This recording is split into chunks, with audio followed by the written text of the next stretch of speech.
Welcome to our first podcast episode for the AC Renewal Levy info. Today we'll be discussing general information on the income tax. Hi, I'm Jill Bradford. I'm the treasurer at Amanda Clearcreek Schools, and one of the reasons we're doing these podcasts is to help inform our community members on facts with our renewal levy. This renewal levy is issue 4, and it will be on the ballot on March 15th, 2016. The district's placing the renewal of our current 1.5% earned income tax on the ballot for voter approval. The district is seeking this levy renewal in an effort to maintain our current educational programs and activities for our students. And I want to make sure everyone's aware that this is not new money or additional money. It's just current money that we already have coming in, and this will just renew that to continue. The current 5-year earned income tax levy was voted on in 2011 and has been collected from January 1st of 2012 for a 5-year period and is done being collected on December 31st of 2016, so at the end of this year. This renewal levy will not start until January 1st of 2017. It is going to be the 5-year renewal, so no more years than we currently already have, at the 1.5% earned income. So it is not a tax increase. Jill, I have some questions from the community about the tax levy. First of all, can you tell us what is a school district income tax? Sure. An income tax is separate from any federal or state or village income taxes that we have. This one is earmarked specifically only to support our school district, so that's why we have it as the school district income tax.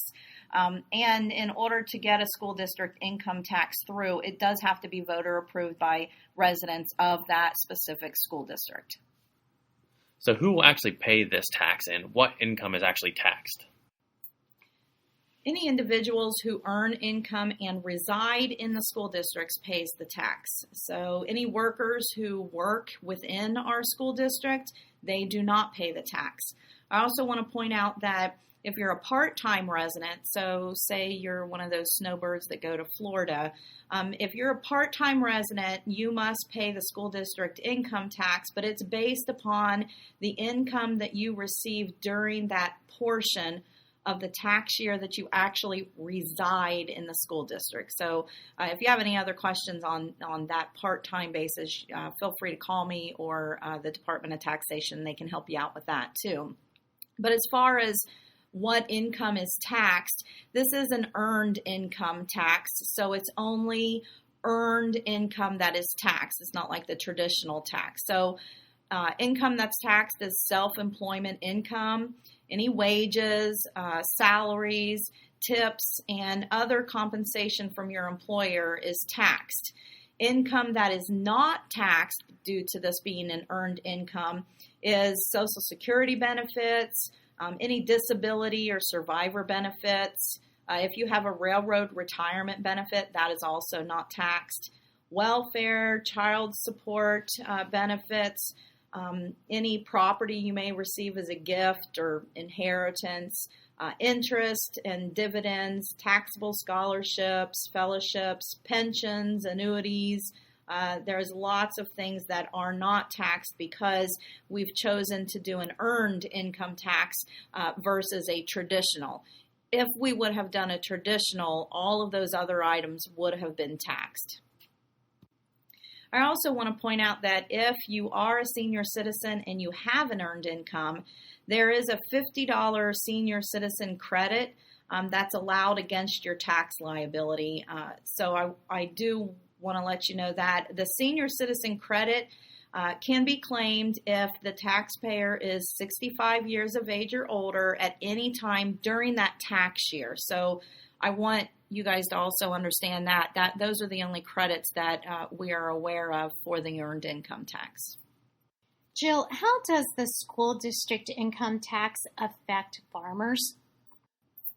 So that question is a big one for this school district because we are a large rural school district with lots of farmers. So A school district income tax would generally benefit farmers who bear a large share of that property tax burden.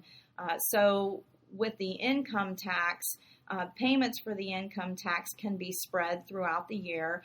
You can make estimated payments or possibly through withholding from the farm income, as opposed to a property tax that's payable twice a year.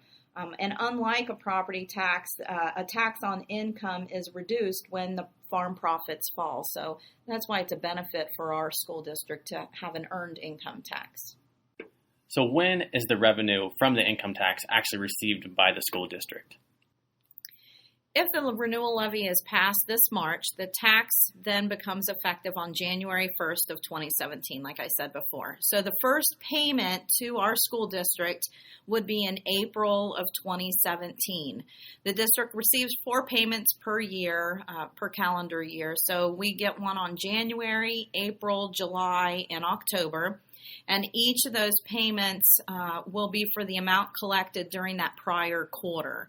And just want to point out, too, that the state does retain a 1.5% fee for state administration fees, so they do deduct that out when they are paying us from our gross collection. So if anyone has any additional questions, please feel free to give me a call.